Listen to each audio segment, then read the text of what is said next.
सो hi friend, कैसे हैं आप लोग। परसेंटेज बन रहा है, अब आई होप बन रहा होगा चीजें। अभी फ्रेंड्स हम थ्योरी पूरी कंप्लीट कर चुके हैं और हम काफी एग्जाम में क्वेश्चन देख चुके हैं। कौन से? आईएफटी के देखे, स्नैप के देखे, जैड के देखे। आज कैट की बारी है। तो जिस चीज के लिए हम लोग टारगेट रख रहे हैं कैट 2020, उसमें सवाल कैसे आते हैं देख लो एक्चुअली कैसे आते हैं। और आप रियलाइज करोगे कि सवाल पूरे कॉन्सेप्ट बेस्ड होते हैं ना, इसमें किसी ट्रिक की जरूरत है ना कोई हाई लेवल यहां पे रीच हो रहा है। बहुत आराम से कॉन्सेप्ट अगर स्ट्रांग हो तो कर लोगे। ठीक है, तो चलिए देखते हैं। कैट 2019 मतलब जो पिछला कैट हुआ था उसमें कौन सा सवाल आया था। सवाल मैं आपको 6 बता रहा हूं यहां पे। 3 सवाल मॉर्निंग स्लॉट में मतलब स्लॉट नंबर 1 में आए थे, और 3 सवाल आफ्टरनून स्लॉट मतलब स्लॉट नंबर 2 में आए थे। एक बात और, ये सवाल सिर्फ परसेंटेज वाले हैं। कई सवाल ऐसे आए थे इन दोनों स्लॉट्स में जो प्रॉफिट एंड लॉस के थे और जो सिंपल और कंपाउंड इंटरेस्ट के थे। वो भी परसेंटेज बेस्ड सवाल ही होते हैं, तो वो परसेंटेज चैप्टर में आगे हम पढ़ेंगे, अभी उनको इंक्लूड नहीं किया। प्रॉफिट एंड लॉस से 1 to 2 क्वेश्चंस आते हैं डेफिनेटली, और सिंपल इंटरेस्ट कंपाउंड इंटरेस्ट से एक सवाल आया था। मॉर्निंग में भी और आफ्टरनून भी एक एक सवाल आया था। मिला लीजिए आप, टोटल 5 से 6 सवाल बनते हैं इस पूरे मॉड्यूल से। तो सोचिए परसेंटेज के बेसिस से कितना कुछ हो सकता है। That is the importance of this chapter. इसलिए ध्यान दीजिएगा, मैं किसी भी चैप्टर को चैनल पर जितना टाइम दे रहा हूं that is dependent on the weightage of this chapter in the CAT examination, not on the difficulty. जितना ज्यादा सवाल आएंगे उतना ज्यादा समय हम देंगे, क्योंकि हमें अल्टीमेटली हायर स्कोर करना है। सिंपल सी बात है, स्ट्रैटेजी को फॉलो करते हुए। ठीक है फ्रेंड्स, देख लीजिए 6 सवाल बहुत मायने रखता है 34 में से, बहुत मायने। और शुरुआत आपने इन्हीं से कर ली और 6 मिनट में 6 सवाल हो गए आपके। देख लो क्या स्टार्ट मिलेगा आपको। फिर आपको 99.9 परसेंटाइल काउंट में तो कोई रोक नहीं सकता। ठीक, चलिए देखते हैं। मेरी प्रोफाइल तो आप जानते हैं, उसको रिपीट करने की जरूरत नहीं, एक्सपीरियंस और जो भी एजुकेशन है। एंड फ्रेंड्स वो शर्त याद रखना, 6 सवाल हैं, आप पहले पॉज करोगे, चाहो तो स्क्रीनशॉट ले लो और खुद से सॉल्व करो। जब हो जाए सॉल्व तब ही सोल्यूशन आप देखोगे, कोई शॉर्टकट नहीं।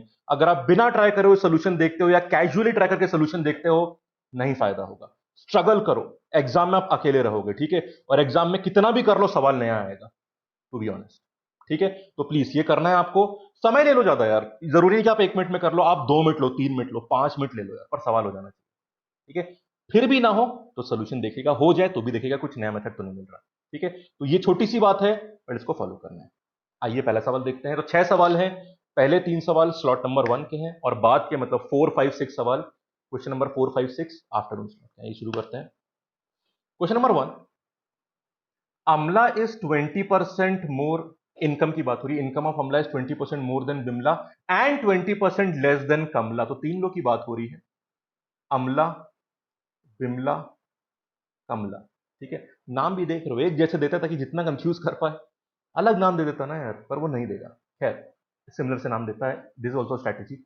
अब देखिए ध्यान दीजिएगा, वेरी इंपॉर्टेंट, कि यहां पर कभी भी परसेंटेज सवाल में एक साथ सवाल को मत देखो, आप लाइन बाय लाइन चलो। अपने आप सवाल छोटे हिस्सों में टूट जाएगा और आपका काम बन जाएगा। स्नैप, सीमैट जैसे सवालों, जैसे एग्जाम में 1 या 2 लाइन के सवाल आते हैं, जैट आईएफटी में ज्यादा लाइन के आते हैं, कैट में और ज्यादा लाइन के आते हैं। तो लेवल ऑफ कॉन्सेप्ट एप्लीकेशन बढ़ जाता है, सवाल मुश्किल नहीं होता, थोड़ा लेंदी हो सकता है, बस दैट्स ऑल। यहां पर तो वो भी नहीं होगा एक्चुअली, समझ गए आप। पर कॉन्सेप्ट हर लेवल पे उतनी आसानी से अप्लाई होता है। तो सवाल लंबा हो सकता है कई बार, मुश्किल कभी नहीं होगा, ये आप ऑब्जर्व करें। चलो शुरू करते हैं। अब ध्यान दीजिएगा, अमला की सैलरी बिमला से कंपेयर करिए और अमला की सैलरी कमला से कंपेयर करिए। तो शुरू हमें अमला से करना पड़ेगा। अमला की सैलरी एक्स मान लीजिए, इससे कंपैरिजन में बिमला और कमला की सैलरी निकालते हैं, क्योंकि दोनों का कंपैरिजन इसी से करा गया है। चलिए, अब income of Amala is 20% more than Bimla. 20% मोर का फैक्टर 1.2 होता है। तो अगर बिमला की सैलरी में 1.2 मल्टीप्लाई करेंगे तो हमें अमला की सैलरी मिलेगी, क्योंकि अमला की सैलरी ज्यादा है एज कंपेयर टू बिमला। पर हमने शुरुआत अमला से करी और हमको रिवर्स में बिमला की सैलरी चाहिए, तो 1.2 मल्टीप्लाई नहीं, डिवाइड करेंगे। समझ गए, सिंपल सी बात। ये 1.2 है, दिख रहा है ना ठीक से? हाँ, ओके।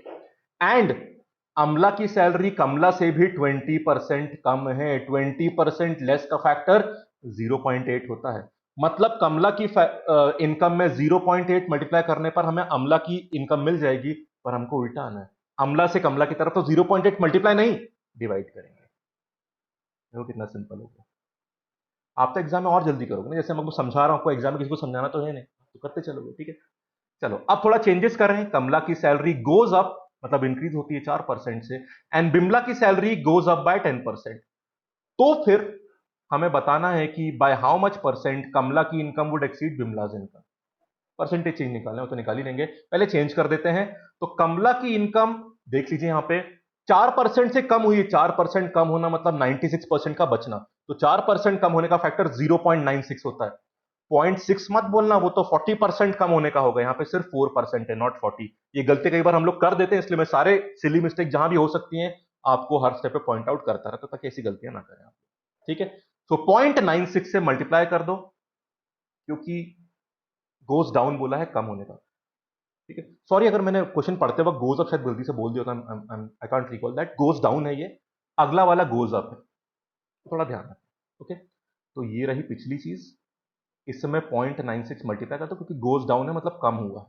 ओके, चलो बिमला का तो इंक्रीज हुआ यार, और 10% इंक्रीज का फैक्टर तो पता ही है ना, 1.1 कर दो मल्टीप्लाई, क्या टेंशन। बढ़िया। अब हमें दोनों की वैल्यूज मिल चुकी है, हमें परसेंटेज चेंज निकालना है।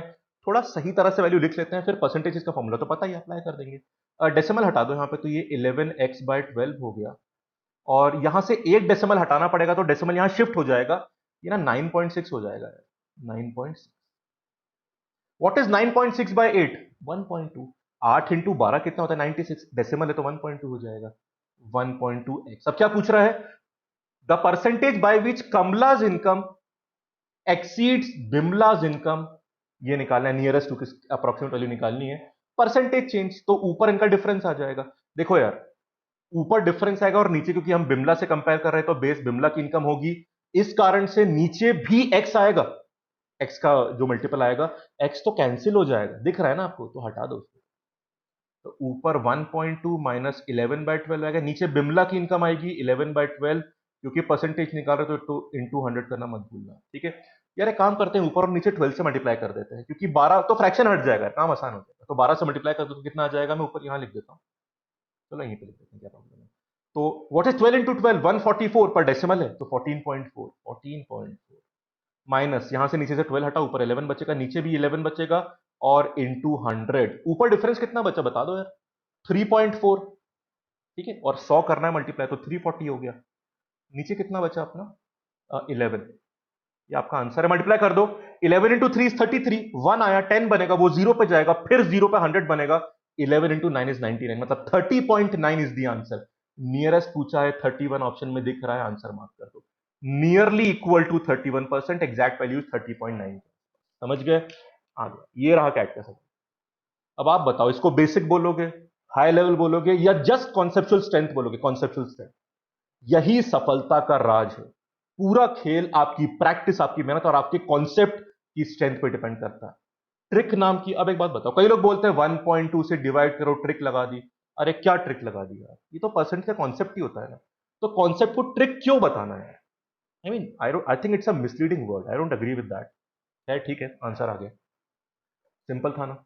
एक्चुअल रिदम अच्छी प्रैक्टिस के वजह से करोगे आराम से यार, मतलब कह लो 1 मिनट के अंदर तो पक्का ही हो जाएगा, मुझे इसमें डाउट नहीं कि 1 मिनट के ऊपर जाने वाला है, बहुत आराम से हो जाएगा। समझ गए? अगर आप स्ट्रांग है तो आप सीधे स्टेप पे आओगे ना, ये सब बार बार एक्स थोड़ी नहीं लिखोगे, आपको पता है एक्स कैंसिल होने वाला है, 1 मान के चल लोगे इसको। ठीक, चलो भाई, क्वेश्चन नंबर 2 आप ट्राई करना, फिर सोल्यूशन देखना, मैं सोल्यूशन बता रहा हूं। Meena scores 40% in an examination, पर उसने फिर नंबर रिव्यू करा है, and after review even though उसके number as compare to before 50% increase हो गए, स्टिल वो 35 मार्क्स से फेल हो गई। पहला statement, if her post review score जो 50% बढ़ गया था, उसे 20% और बढ़ा देते हैं, तो फिर वो पासिंग स्कोर से 7 मार्क्स ऊपर आ जाती है। ठीक है, find the percentage score needed for passing the examination. हमें यहां पे पासिंग स्कोर नहीं निकालना, उसका परसेंटेज निकालना, मतलब कितने परसेंट पे इंसान पास होता है। अब एक बात बताओ फ्रेंड, सबसे बड़ी विडंबना पता है स्टूडेंट्स के पास क्या होती है, कि सवाल शुरू कहां से करें, इक्वेशन विक्वेशन जो भी बननी कैसे बनाए। आप मुझे बताओ यहां पे क्या मिसिंग है आपके पास, हर चीज कहां से गवर्न होगी? टोटल मार्क्स से। ये 40% किसका निकालोगे? टोटल मार्क्स, तभी तो क्वेश्चन शुरू कर पाओगे आप। हम टोटल मार्क्स पूरे एग्जाम के एन मान लेते हैं, ठीक है, और हमें ये नहीं निकालना आखिरी में, हमें पासिंग परसेंटेज निकालना है, पर वो आराम से निकल जाएगा, नॉट अ प्रॉब्लम। ठीक है, चलो पहली चीज देखिएगा। अब एक बात देखिएगा, चाहे आप यहां से घूम के आओ चाहे वहां से घूम के आओ, पासिंग वाले नंबर सेम रहेंगे। और हमें दो इंफॉर्मेशन दी गई है, दोनों इंफॉर्मेशन से पासिंग नंबर निकाल के आपस में बराबर कर दो, एन निकल आएगा। समझ गए? एक केस में वो फेल हो रही है, एक केस में पास हो रही है। ठीक, तो जितने नंबर से पास हो रही है उतने माइनस कर दो, और यहां जितने नंबर से फेल हो रही है उसको ऐड कर दो, आप पासिंग बाउंड्री पर आओगे, वो तो सेम है, बराबर कर दो, एन निकल आएगा, सिंपल सी बात। अगर मैं 35 नंबर से फेल हुआ, आप 7 नंबर से पास हुए, तो मेरे नंबर में 35 ऐड करके और आपके नंबर में 7 माइनस करके हमारे नंबर बराबर हो गए या नहीं हो गए, वही तो करेंगे हम, ठीक है, सिंपल सी बात। तो एक फ्रेमवर्क क्वेश्चन को अटेम्प्ट का शुरुआत में बन जाना चाहिए, फिर तो सब मैकेनिकल काम बचता है, ठीक है। दिमाग दौड़ना चाहिए, दिमाग खुलना चाहिए अच्छी तरह, तब बात बनती है। चलो शुरू करते हैं। पहले केस की बात करते हैं। मीना ने स्कोर करे हैं 40% मार्क्स। 40% का फैक्टर क्या होता है?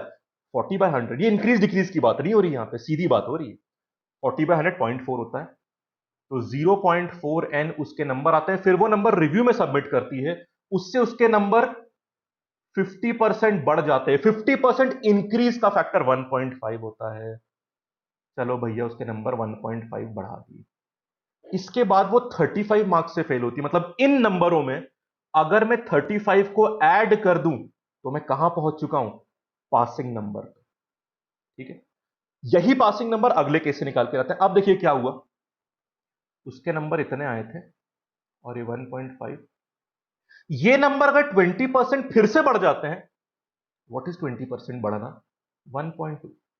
तो ऐसा करने पर वो पासिंग मार्क्स से 7 नंबर ऊपर चली गई। तो अगर इस चीज से 7 माइनस कर दो तो दोबारा आप पासिंग बाउंड्री पर आ गए। दोनों केस में पासिंग मार्क्स ही सेम है, तो आपको पासिंग मार्क्स पे आना पड़ेगा। Can I equate these two values? बहुत आराम से, बहुत आराम से कर सकते, समझ गए। एन आ जाएगा, और एन आने के बाद तो यार जो निकालना, चाहे इससे चाहे उससे आप आंसर निकाल सकते हो, नॉट अ प्रॉब्लम। चलो सॉल्व कर लेते हैं। तो पहली चीज फ्रेंड्स, अगर मैं यहां पे देखूं, 15 × 4 कितना होता है आप जानते हैं? 60 होता है, ठीक है। और 2 डेसिमल लगे हैं यहाँ पे, तो 0, देखो ना, 15 × 4 60 हो गए, 2 डेसिमल लगे तो 0.6 हो जाएगा, 0.6 एन। ये 35 है। एक काम करें, 7 को यहां पे ले आता हूं, तो ये 42 हो जाएगा, प्लस में आएगा ना 7। इसको और देख लो। अब यहां देखिएगा ध्यान से, अगर आप देखोगे, आपने 15 × 4 वो 60 कर दिया था यहाँ पे 0.6 तो पहले से ही है भाई, ये तो 0.6 पहले से ही है ना, उसमें 1.2 और आ रहा है, तो बेसिकली इट इज 0.6 इंटू 1.2। अब ध्यान दीजिएगा, व्हाट इज 12 × 6? 72। 2 डेसिमल प्लेसेस है ना, तो 0.72 आ गया। तो यहां कैलकुलेशन भी बहुत सिंपल है फैक्टर के। और ये -7 तो हम लोग उधर लेके, तो छोड़ दो उसको। चलो एन एक तरफ ले आओ, 42 एक तरफ रख दो, तो कितना आ जाएगा? 72 मतलब 0.72 माइनस 0.6 कितना हो जाएगा? This is 0.12 n. और ये 42 एक तरफ है, एन की वैल्यू निकाल दो, कितना आ जाएगी? 42 100 से मल्टीप्लाई कर रहा हूं ताकि नीचे से डेसिमल हट जाए, ये आपके टोटल नंबर आ गया एग्जाम पे। चलो सॉल्व करते हैं। 6 से 700 आ गया, 6 से 2 आ गया, और 2 से डिवाइड करो, आपका पूरा पेपर 350 नंबर का है। बहुत बढ़िया। अब हमें परसेंटेज स्कोर निकालना है पासिंग का, तो एक बहुत सिंपल सी बात है, आप पासिंग मार्क निकाल लो, टोटल मार्क्स आ चुके हैं, उससे परसेंटेज निकल आएगा, ठीक है। पासिंग मार्क कैसे निकाल लूं यार? दोनों केस है तो आपके सामने, जिससे निकालना निकाल लो, इधर से निकाल लो। ये आपका 0.6 एन था, ये नंबर लाने पर आप, ये रहे ना आपके पासिंग मार्क्स, या तो यहां से भी निकाल सकते हो, दोनों एक ही बात है। ये कितना है? 0.6 एन प्लस 35, निकाल लो, पुट करो वैल्यू। ये देखो, अब मैं यहां 350 पुट कर रहा हूं इंटू 350, और ये 35 बाद में ऐड होगा। अब यहां देखिए, इस जीरो से डेसिमल हट जाएगा, तो basically this is 35 into 6। 35 into 6 कितना होता है? 35 का डबल होता है 70, तो एक 2 तो आ गया, 3 बचा 6 में, ठीक है। What is 70 into 3? बता। 210, सिंपल है, यानी 210 आ गया। समझना कैसे किया मैंने, ये जीरो यहां पे लेके 6 आ गया, 6 इंटू 35 कितना होता है? 35 का डबल 70 होता है, 3 बचा 6 में, तो 70 इंटू 3 कितना होता है? 210। 210 में आप 35 ऐड करो तो 245 आ गया पासिंग मार्क्स। ये टोटल परसेंटेज निकालना है, पासिंग परसेंटेज निकाल लो आराम से, ये रहे पासिंग मार्क्स। टोटल है कितना परसेंटेज है वही तो निकालना है, ये आपका आंसर आ जाएगा। 0 से 0 कैंसिल कर देते हैं, 5 से 7 गया, ठीक है, और यहां पे 5 से कर दे क्या, या छोड़ो इसको 2 कर देते हैं, ज्यादा सिंपल है। मल्टीप्लाई कर दो, ऊपर 490 आ गया, नीचे 7 आ गया, परसेंटेज कितना आ गया फ्रेंड? 70% पासिंग मार्क्स आ गए आपके। कौन सा ऑप्शन है? सी ऑप्शन मार्क कर दो, बस बन गया काम। सिंपल था यानी, पहले एन निकालना, फिर पासिंग मार्क्स निकाल के अगले स्टेप में परसेंटेज। सिंपल 2 स्टेप लगते हैं और आपका आंसर आ जाता है, वेरी सिंपल, ठीक है। बट क्वेश्चन को ध्यान से पढ़ लेना, इक्वेशन बहुत सिंपल है, कैलकुलेशन भी देखो सिंपल है, यानी कितने बढ़िया से नंबर मिल गया हमको और आंसर आ गया, बढ़िया। अगले क्वेश्चन पे आते हैं, चलिए। आप पहले सॉल्व करना खुद। ये स्लॉट, ये इसमें ऑप्शन है टीटा क्वेश्चन है टाइप इन दी आंसर वाला, मतलब जिसमें आपको आंसर कीबोर्ड, वर्चुअल कीबोर्ड वहां दिया होता है, जिसमें आप आंसर वो लॉगिन कर देते हैं, वैसा क्वेश्चन है। ठीक है, आप पहले ट्राई करना, तब तक मैं आगे बढ़ रहा हूं यहाँ पे। In a class 60% of the students are girls. अब देखो पूरा क्लासिफाई करेगा कि काम करते हैं, टोटल स्टूडेंट्स एन मान लेते हैं, कितने बॉय गर्ल्स हैं 60%। What is 60%? 0.6। 0.6 एन गर्ल्स का नंबर हो गया, तो ऑब्वियसली बॉयज का नंबर यहां पे 0.4 एन हो जाएगा, मतलब बचे हुए 40%। इसमें दिया भी है रेस्ट आर बॉयज। ठीक है, अब देखिएगा गर्ल्स का नंबर 30 ज्यादा है, 30 गर्ल्स ज्यादा है, तो आपको एन की वैल्यू मिल जाएगी। दोनों को माइनस करो, ये रहा डिफरेंस गर्ल्स और बॉयज का, क्योंकि गर्ल्स 30 ज्यादा है एज कंपेयर टू बॉयज, ये 30 दिया हुआ है, तो डेसिमल हटा के 300/2 150 बच्चे हो गए। वैल्यू आ गई ना, क्योंकि टेंशन की बात ही नहीं रही। समझ गए? अब इस 150 का पॉइंट सिक्स कर दो, कितना आ जाएगा? 90 आ रहा है, 90। और इसका 0.4 कर दो, 150 इंटू 0.4 कर दो, मतलब बेसिकली 15 इंटू 4 हो जाएगा, ये 60 आ गया। बॉयज गर्ल्स का नंबर आ गया, बहुत अच्छी बात है। चलो अब देखिएगा, 60% of the students pass the examination, जिनमें से 30 बॉयज पास हुए। ठीक, अब टोटल है 150, इसका 68% मतलब व्हाट इज 68%? 0.68 ना, उससे मल्टीप्लाई कर देते हैं। ठीक है, तो जल्दी से कर दो, 8 इंटू ये 0 हो गया, 8 इंटू 5 इज 40, 8 इंटू 1 इज 8, और ये 4 से 12 हो गया, 6 का 0, 6 इंटू 5 30, और ये 90 आ गया। 200 और ये 1, और डेसिमल प्लेसेस कितनी लग रही है हमारी? 2।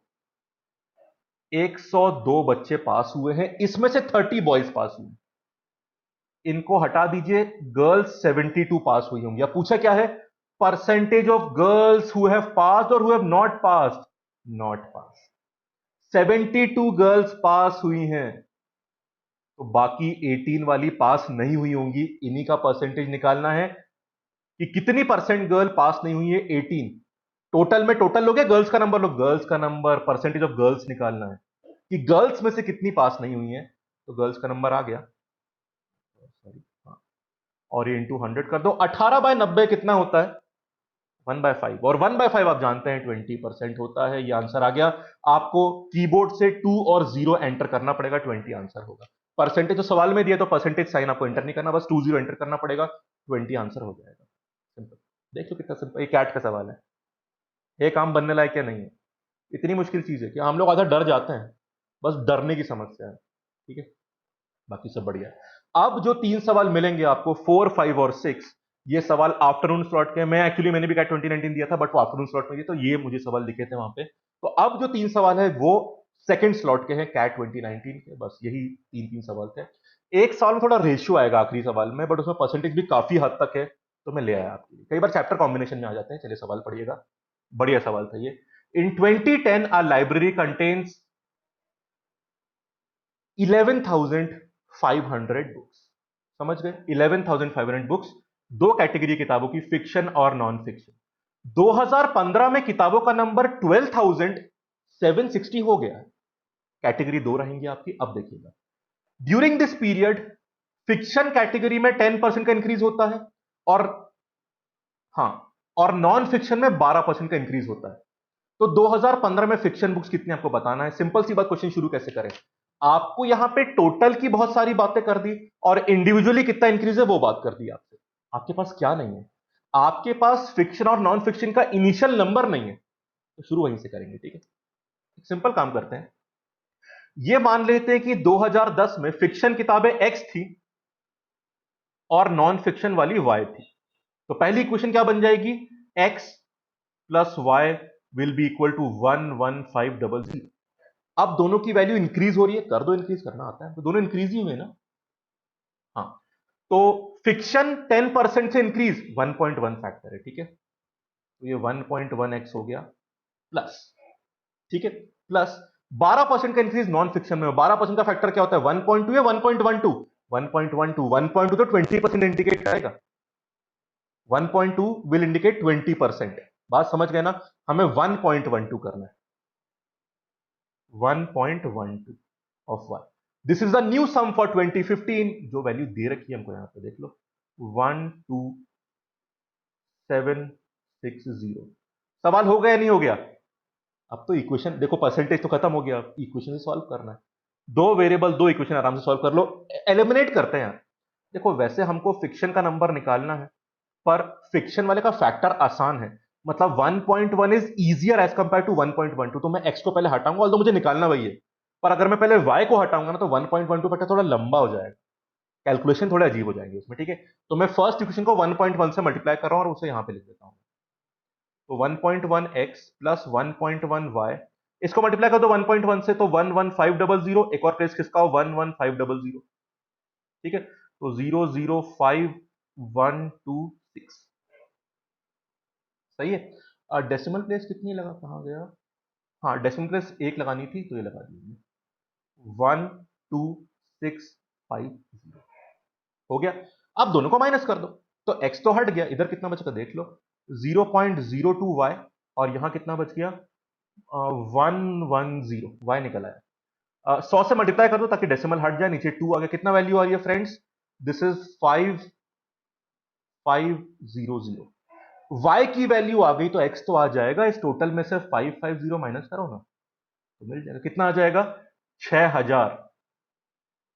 6000 आंसर मार्क मत करना, वो आंसर नहीं है, ये सिली मिस्टेक कई लोगों ने करी थी, कई लोगों ने करी थी, क्योंकि उसने फिक्शन की वैल्यू पूछी है 2010 में नहीं 2015 में, तो उसने x नहीं पूछा, उसने 1.1x पूछा है, तो 6000 में इंटू 1.1 करना पड़ेगा, तो आपका आंसर 6600 आएगा, B option is the answer.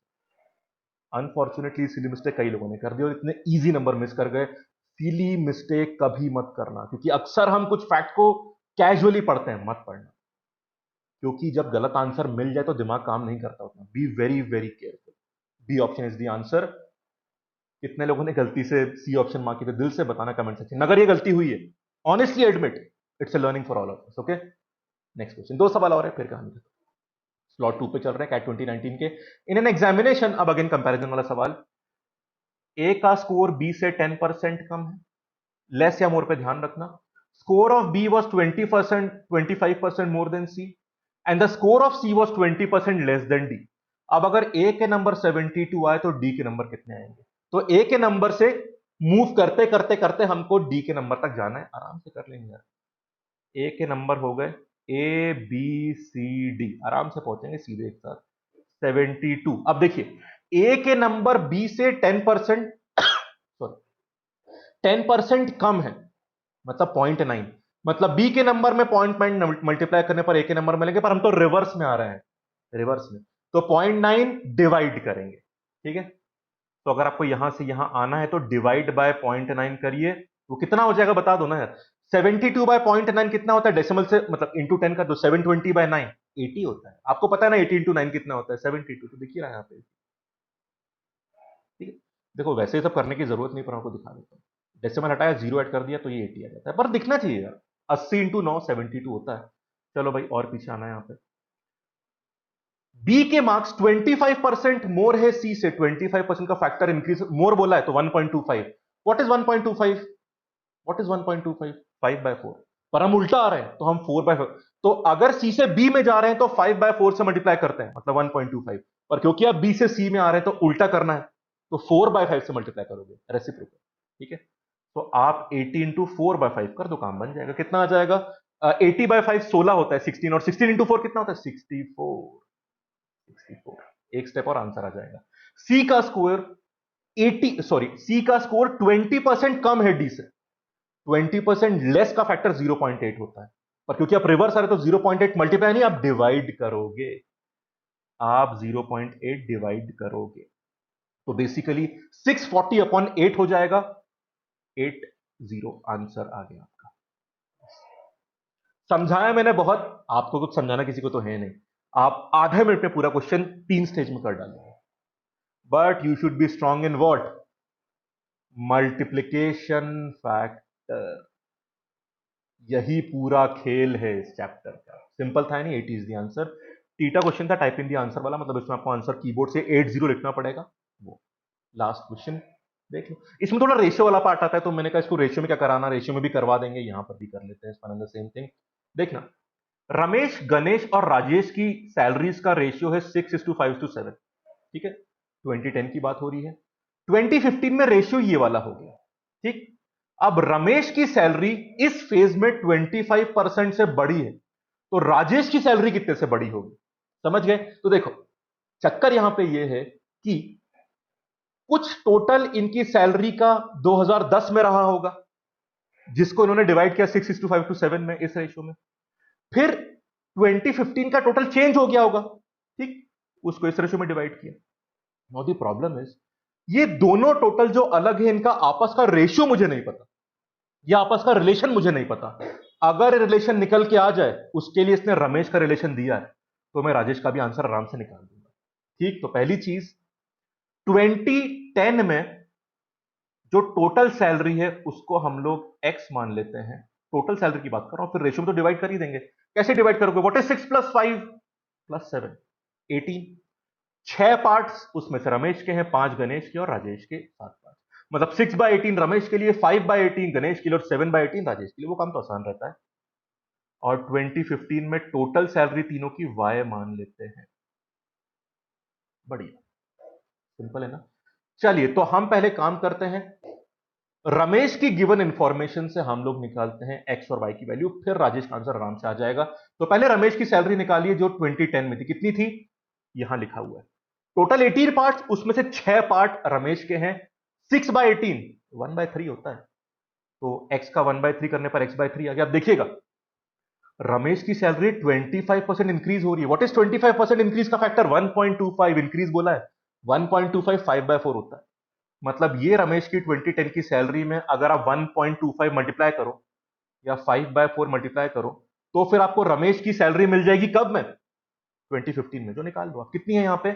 Total 3+4+3 10 part, उसमें से 3 पार्ट रमेश के हैं, मतलब y में 3/10 करना है, तो 3y/10। आपको यहां से x और y का रिलेशन मिल जाएगा बहुत आराम से। चलो यार, x और y का रिलेशन निकाल लेते हैं।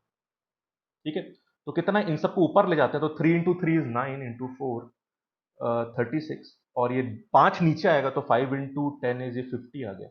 कोई डाउट तो नहीं है इसमें? कुछ गलती कहीं तो नहीं कर दी ना? हाँ, लग तो नहीं कुछ गलती करी है। 2 से कैंसिल कर दो, तो 18/25 आ गया। अब देखो, आपको आखिरी में राजेश का परसेंटेज चेंज निकालना है, ठीक है ना? तो फिर एक काम करो, x को 18 ही मान लो और y को 25 ही मान लो ना, क्योंकि अगर आप इसको 18 के और 25 के मानोगे, तो परसेंटेज चेंज निकालते हो वैल्यू ऊपर भी और नीचे भी आती, तो के तो वैसे ही कैंसिल होता है, तो क्यों बढ़ाना स्टेप? ठीक है, तो हो गई। अब आंसर निकाल लो। चलो, राजेश की सैलरी निकाल लो 2010 में। अभी राजेश की बात यहां पे हो रही है। 2010 में कितनी आ जाएगी? फिर परसेंटेज चेंज तो निकाल ही लेंगे, परसेंटेज इंक्रीज। ठीक है, चलो, राजेश की सैलरी कितनी है? 18 का कितना टाइम्स करना है? राजेश कहां गया? यहां पे 7/18 टाइम्स। 18 कैंसिल हो जाएगा वैसे तो, पर लिख देते हैं। और 2015 में कितना हो जाएगा? 25 टोटल मान लिया हमने, और कितना टाइम से राजेश का तीसरे नंबर पे ना, 3/10। 3/10 रमेश के लिए ये 3/10 ये था, राजेश के लिए वाला 3/10 लेंगे। 3/10 तो कितना आ गया? ये 5 से 5 और ये 5 से 2, 5 × 3 15, 15/2 कितना होता है? 7.5, और ये 18 कैंसिल होने के बाद 7 आ गया। तो हमें परसेंटेज इंक्रीज निकालना है, निकाल लो यार। ऊपर डिफरेंस आएगा, मतलब 0.5, नीचे 7, मतलब इनिशियल वैल्यू, इंटू 100। समझ गए? तो 50/7 आपका आंसर है। परसेंटेज, सॉरी, इंटू 100 है, ध्यान रखिएगा। ठीक है, क्लियर? तो 50/7 परसेंटेज में कितना आ जाएगा फ्रेंड, बता दो? 7 × 7 इज 49। 1 कैरी फॉरवर्ड है, तो 7.1 के आसपास। क्लोजेस्ट किसके है? क्लोज मतलब अप्रोक्सीमेट निकालना है, 7 के आसपास आ रहा है। कोई डाउट? 8 मत लिखना। 7.1 तो 7 से राउंड अप करके आता है ना, 7 इज दिया। ये देख लो, कैट के सारे सवाल पिछले साल के आपके सामने, 3 सुबह के 3 आफ्टरनून के। अब आप देख लो, क्या डुएबल नहीं है? सिंगल स्टेप के नहीं होते, बट आराम से डुएबल होते हैं, बहुत आराम से आप टैकल करोगे, बस डरने की जरूरत नहीं है। प्रैक्टिस करते चलिए, और कॉन्सेप्चुअली स्ट्रांग रहना है। तो ये सवाल थे। कमेंट करना यार, कैसा लगा आपको, इन द सेंस की फायदा मिल रहा है नहीं, कुछ आपके क्या इनसाइट है, थोड़ा बताना। तो वीडियो यहीं पे खत्म करते हैं। अगर कंटेंट पसंद तो वीडियो लाइक कर देना, फीडबैक्स कमेंट जरूर करना कि बात समझ में आ रही है नहीं आ रही है, और चैनल सब्सक्राइब नहीं तो चैनल सब्सक्राइब कर लेना। ठीक है फ्रेंड, चलिए अगली वीडियो में मुलाकात होगी। वीडियो देखने के लिए थैंक यू, फॉलो करने के लिए thank you. Have a nice day.